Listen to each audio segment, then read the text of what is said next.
Can I tell you what's been on my mind? Sick and tired of the 9 to 5 in the city light.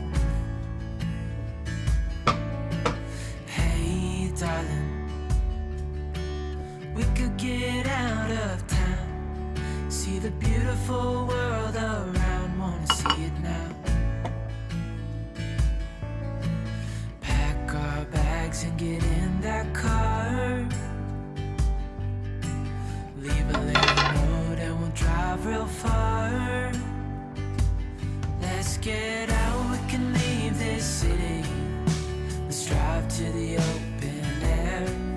Yeah, the countryside is so pretty. Hey everyone, welcome to the Farm and Pastor's Wife. I'm so glad you're here. Hey, I went and kind of got out of my Sunday outfit, Sunday clothes, and I still left my earrings in. But anyway, I put on a shirt that didn't matter if I got some grease on it because we're going to be frying. Let me tell you what we're going to do today. We are making something that we usually eat for breakfast, but I'm going to make it for supper, and it can be a supper meal, and it's so good, and it's going to be easy. It's nothing like, no sides are necessary. We're just doing, but let me tell you what we're making. We're making fried tenderloin biscuits, and we like lettuce and mayonnaise. I think Caroline puts tomato on hers, so good. So the first thing I got to do is get the oven cranked on and whip up some biscuits. So turn the oven on. I've got my Formula L. A lot of you asked me what that is, and some places you can't find it, some you can. It is on Amazon, but it is extremely expensive on Amazon. So I get my, and I probably have 3 cups in here, and I have videos on biscuits, so I'm gonna kind of probably skip this part because I've got several videos. One video that is excellent on biscuits is not using the Formula L, so if you can't find this, it's my 2 ingredient biscuits. It's just heavy whipping cream and self-rising flour. So and I just kind of make mine by feel. I don't really measure anything, but on some of those videos I did try to measure out, especially the 2 ingredients. It has definite measurements. But yeah, I need to make a precise biscuit video, just so you can know. If I start talking quietly, I have all 3 grand boys today. Caroline and Jamie's small group, which is Godly Finances at church, they meet on Sunday night, and so I keep the boys usually on Sunday night. Papa has the 2 bigger ones right now outside to go check the cows. Benji is asleep. I didn't think I had a passy, and he's one of those that has to have his passy, and I was like, oh no, what am I going to do? He doesn't have a passy, and Levi found it. And I was so grateful. So I've gotten mine a little too wet, so I'm going to add some. You can add, in fact, I will do that. I have my self-rising flour right here. I'm just going to add some of that in here. And you can do that if you don't have Formula L. You can use just self-rising. Whoops. All right. Now we're getting there. All right. So I'm going to get this biscuit dough out here on my cutting board or cookie sheet, whatever you want to call it. Not cookie sheet. Cookie sheet's what you put in the oven. Cutting board or your bread board. I use this usually for everything except meat. I don't put meat on it usually. I may set it on here on a plate, but I don't like usually cut meat on it. So I use it for my bread and vegetables, that kind of thing. So I'm just going to kind of work some of this extra flour in here, get this sticky dough off my fingers, find my biscuit cutter, And then we're gonna cut us out some biscuits and I'll have that part done. Are we done checking the cows? Nope, I gotta change four-wheelers. I'm out of gas. Oh, he's out of gas. Got to hate it when that happens. Judah's on his four-wheeler. I think he's supposed to be waiting on Papa, but he's slowly rolling down the driveway. And Levi's yelling, "Stop!" Benji is conked out on the couch. We have a restaurant here in Asheboro that we go get these for breakfast. I think we've taken you guys with us to the biscuit company. We go get this biscuit there. It is so good. All right, let me get my biscuit cutter. I'll be right back. Hey everybody, so I've made biscuits so many times on here that I feel like I'm on repeat. And just forgive me if you guys have heard this, but we're going to repeat it for any of the new ones. I like to get mine about a 3/4 to a 1/2 inch thickness. And when you take a cookie cutter, or your biscuit cutter, just, let me slide you back, just go straight down. Try not to twist. Twisting seals the edges. It will still rise, but not as well as if you didn't twist them.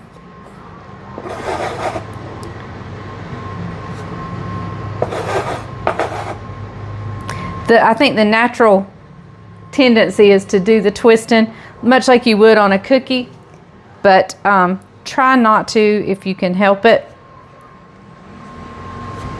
All right, so I'm going to get all of these on a greased cookie sheet. Again, here's another tip.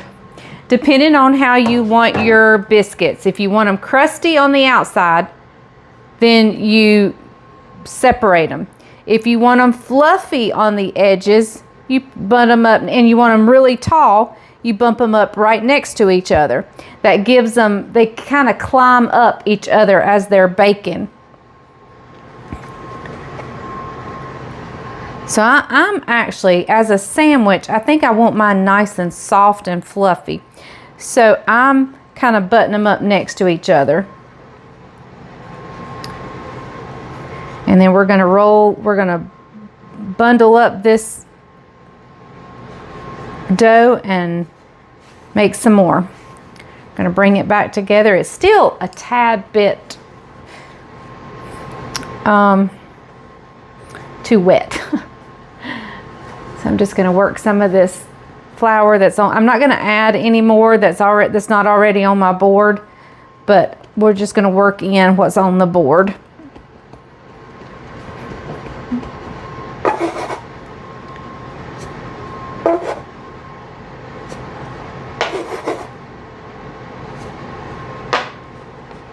All right, that's much more like how I like a biscuit to look. And y'all, I know y'all are laughing at my cookie sheet, but that's the way I want it to look. It is not dirty. It is impeccably clean. It is just seasoned well. A lot of the oil that I've placed on it in previous biscuit makings has been baked on, and we have cleaned it. It's just seasoned, much like you would a cast iron skillet. And people work hard to get theirs to look like that. You don't want them not to look like that. A friend of mine, her husband thought he was going to be doing her a favor, and he cleaned her cookie sheet, and she was like, no. So, all right. It's going to make plenty of biscuits because I'm only going to fry up. I think I have 6 laid out to fry. And I've got 1, 2, 3, 4, 5, 6, 7, 8, 9, 10, 11, 12, 13. I made way too many biscuits. So we'll just leave this one as a whole one by itself. All right, I'm going to clean this up, and we'll start working on our flour that we're going to crust the tenderloin with. Okay, when I fry, I normally always fry in self-rising flour. Sometimes I add baking powder, which is what I laid out, and sometimes I add a little bit of cornstarch. Even though the self-rising already has stuff in it, I sometimes add a little bit. And I think today I'm going to add just a little bit of cornstarch. Not much, just a little bit. And I'm going to go ahead and season my flour. I'm going to season my meat, but I'm also going to season my flour with a little bit of salt and pepper. It's already in there too, so you don't have to add much. Just a little bit, just to add a little extra goodness. Now, you're probably thinking, am I going to make gravy? No, since we're making this much like a sandwich, we are not going to make a gravy. Oh, that pepper smells so good. I love pepper. I love black pepper. All right, and this is all I'm going to season my meat with. Now, you can season with whatever you want to. You can, if you have a good pork seasoning or the Kinder's lemon buttery, whatever that is, that butter house stuff I use, that would be great. But I'm just doing salt and pepper. And I'm going to season this side of the meat, and then we'll walk over to, I need to get my oil in my pan and getting hot, but I kind of wanted to get some seasoning on this meat. I need to get the biscuits in the oven. Whew, I got that piece peppery, didn't I? That'll be my piece for sure. Salt, salt, salt. Okay, all right. Let me set these biscuits aside and get some oil in my frying pan, and I'll meet you right back. All right, not sure what you saw there. I've got my oil going here. I've got 2 of them already ready to go in. What I've got here is some buttermilk, and I'm just taking this buttermilk and I'm just dabbing this front side of this tenderloin. Just kind of giving it a little bit of moisture, something for that flour to adhere to. If I'd have thought, I'd have put them in a dish with a little bit of buttermilk already, but I didn't do that. So I want to season this side. I'm going to put just a little bit. I mean, you can just about just kind of splatter it on there. And we're going to get, and where I have flour on my fingers, what I'll do is I'll just kind of roll some up in there to see if it's ready, and it's just about ready.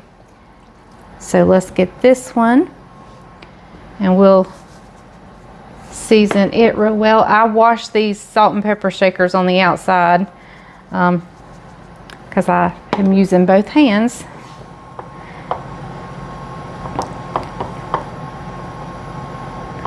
I did not put buttermilk on that one side of this one. All right. I'm going to get these in, and then I'm going to put the biscuits in, and we're going to let them fry really good, about 3 minutes on each side.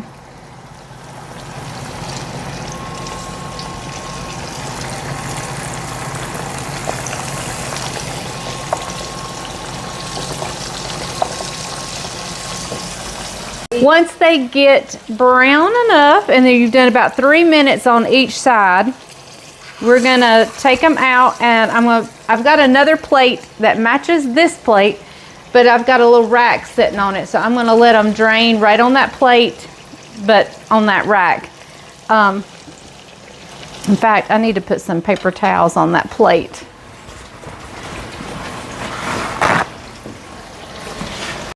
All right, let's get these first 3 out.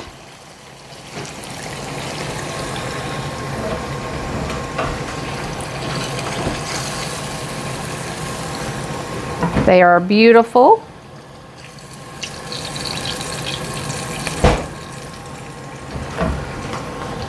All right, and let's go in with our next ones.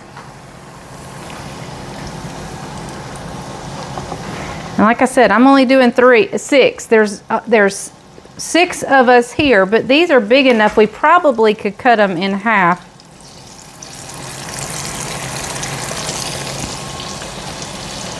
We've had it looks like somebody has, I'm not sure. I'm not going to say anything. We've had a new little animal show up at our house today. And so Caroline's going out to...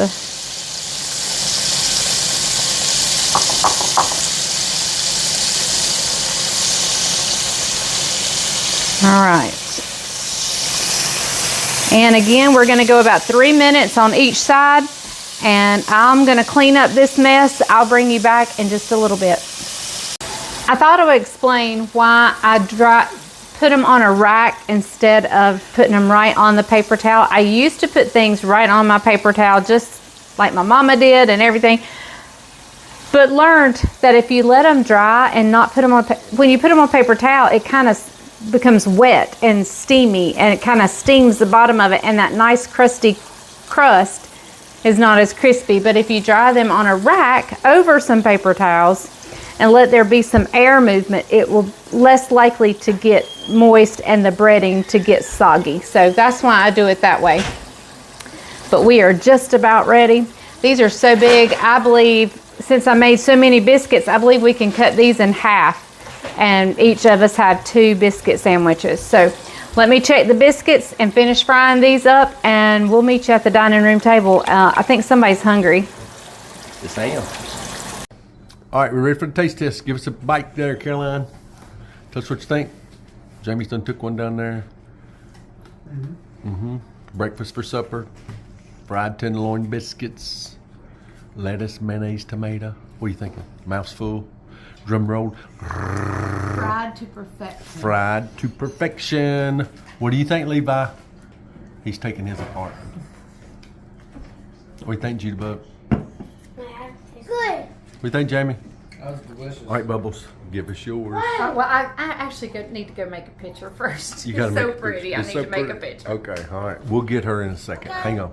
You go, Judy. You want to give me yours? Phenomenal. Phenomenal. What do you think, Levi? Give him yours. Amazing. The goodest in the whole world. The goodest in the whole world. Right here on the Farmer and Pastor's Wife. Hang tight, guys. She'll be back in a minute. Oh my goodness, y'all. That biscuit, that tenderloin biscuit, that supper we had the other night that I didn't get to give the taste test because I couldn't wait. I was just like, "Argh." And I had gone in there to take a picture, and he sat his phone down and I was eating, and he said, "Oh, I didn't film your taste test." And I'm like, "It's okay. I'll tell him." It was that for some reason, that supper was probably one of the best suppers I've had in a long time. It was so good. And I guess it's because it's been so long since I fixed something like that. And it was just absolutely delicious. I only ate one tenderloin, one biscuit, and I eat mine with lettuce and mayonnaise and sometimes tomato. It was so good. The kids ate it. And the boys kept calling it chicken. So Levi kept, even after we were finished eating, there was some leftover tenderloin, and he would say, because we cut him in half, and he would come back in there and he'd say, "Can I have some more chicken? Can I have some more chicken?"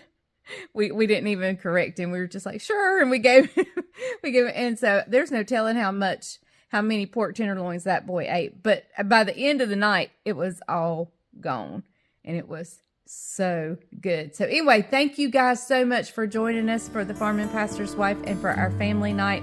We enjoy having you with us. And listen, guys, remember, I'll see you on the next video. But remember, in the meantime, if the grease is hot enough, you can fry anything. How about trying frying some pork tenderloin? Bye, y'all.